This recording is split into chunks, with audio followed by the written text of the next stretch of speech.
kalimat ini mau mengajarkan kepada kita ini jemaah, supaya kita 100% berkeyakinan peristiwa Isra wa Mi'raj itu memang kerjanya Allah Subhanahu wa taala. Total, tidak ada yang membantunya.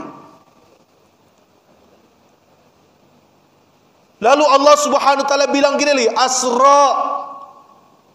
Asra ini jemaah bukan berjalan saja. Asra ini di dalam bahasa Arab namanya berjalan malam.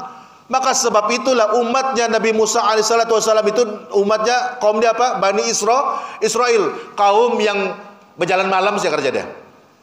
Kaum yang tiada negara, kaum yang memang dihalau. Pergi satu tempat mau berkuasa, pergi satu tempat mau berkuasa. Sekarang ni sana nah. Lihat saja di Palestina sana. Mereka merasakan itu tanah yang dijanjikan kepada mereka. Asra itu memang menunjukkan berjalan malam. Tapi jemaah, kenapa Allah menggunakan kata ganti nama panggilan bi'abdihi? Boleh saja pun bin nabi, bi rasuli, ataupun terus direct nama Muhammadin. Betul tak? Tapi kenapa Allah Subhanahu wa taala menamakan Nabi Muhammad itu dengan kalimat bi'abdihi? Memperjalankan hambanya. Allah Subhanahu wa taala mau mengajar kita jemaah bahwasanya level hamba itu adalah seperti begini Nabi Muhammad sallallahu alaihi wasallam. Daripada banyak contoh untuk mendapatkan level hamba ini jemaah, pada malam ini saya kongsikan satu bersama jemaah. Pada satu saat jemaah, Nabi terjaga daripada tidur di tengah malam. Lalu Nabi SAW itu bangun, dia mendirikan salat sunat tahajud. Dan istrinya terjaga, Aisyah terjaga.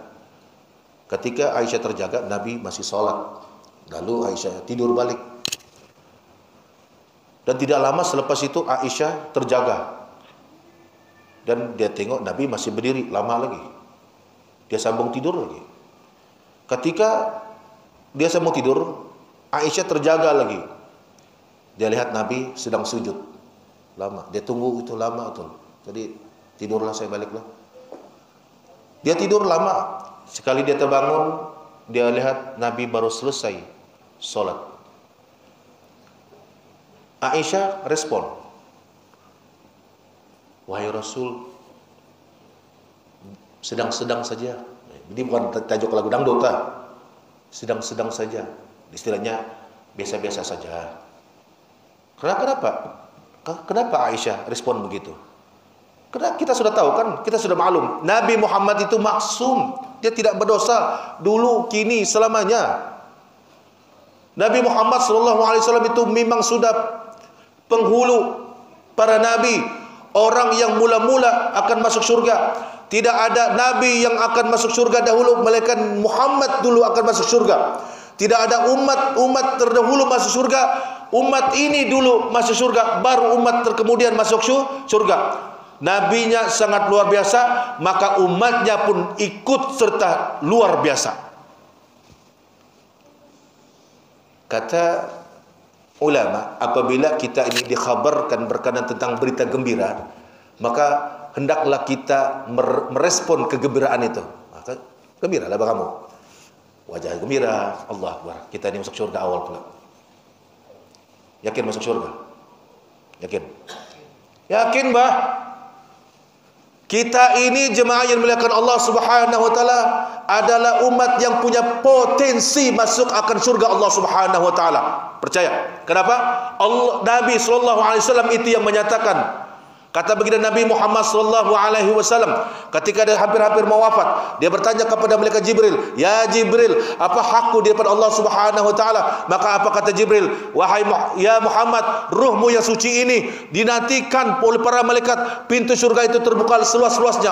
Adakah Nabi Muhammad gembira dengan kabar itu? Tidak.